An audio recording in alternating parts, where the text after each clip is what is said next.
Alright guys, this is the most scratched up Wii game. Let's see if my machine can fix it here. It's definitely a level 5. Might have to be ran again, we'll see. But I want to show you guys that I don't edit the video at all. So here you go, here's a long play video of a Wii game being resurfaced.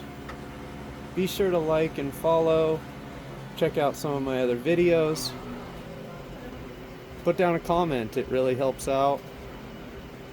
This machine cost $7,000 originally. I did call the owner and get a better deal, but just under $7,000. And it can fix all kinds of discs, CDs, Wii games, 360, even GameCube games, and it makes them like brand new. It's unbelievable. My store is here in La Grande, Oregon, tiny little town up in the middle of the mountains. It's a beautiful place to come visit.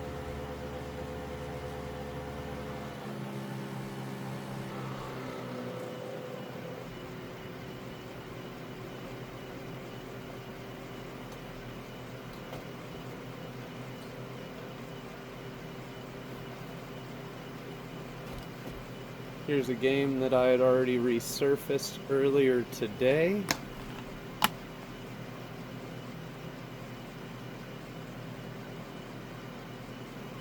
Looking perfect.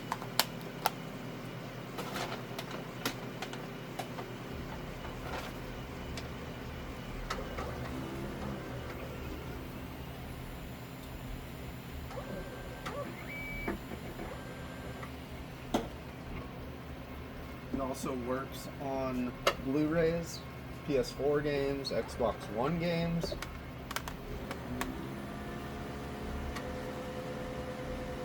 It can even resurface double-sided DVDs, but I normally don't. I just put them out for cheaper. This is the adapter for GameCube games. You have to put a little piece of sticker, double-sided sticky tape in the middle, and that only lasts for, you know, like maybe 10 games or something like that, and you got to put a new one on it. For Blu-rays, you have to switch out the pads to these purple ones, and that's just to let you know which pad to put it on.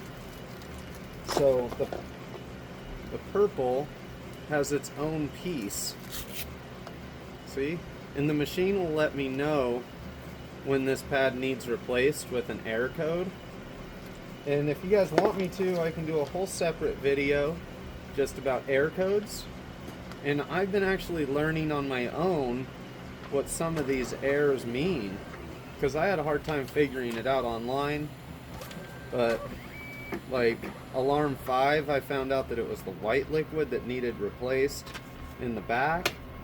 And E743 is, I used the wrong mode, so it was in Blu-ray mode, but I had a yellow pad on it. And then E153 is that it overheated, and that's something that I have to keep my eye on all the time. I put a fan behind the machine blowing at it.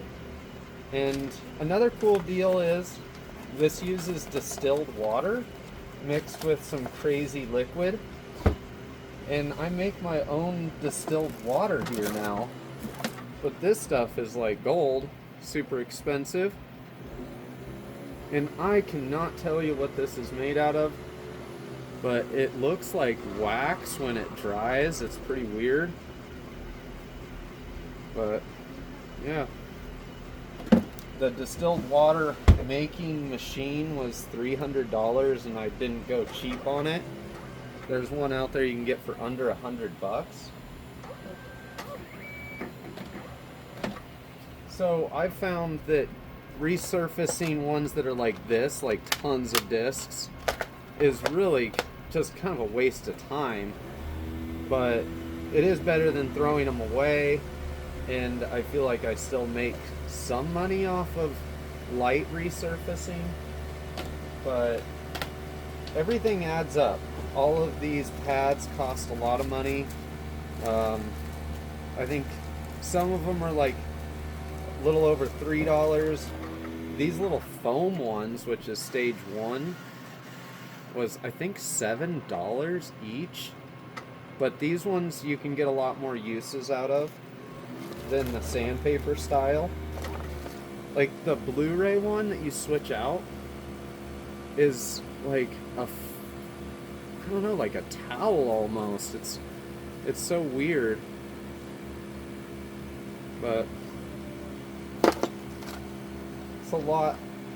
Oh, here's the stickers for the GameCube discs to hold in. And see, we're only 9 seconds. It's almost over. Be sure to follow me, guys. Come on, I hope it turns out perfect. This one was super scratched.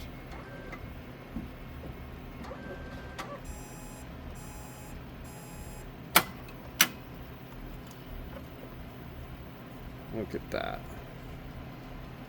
Looking super clean. And see, it's the same disc. It has this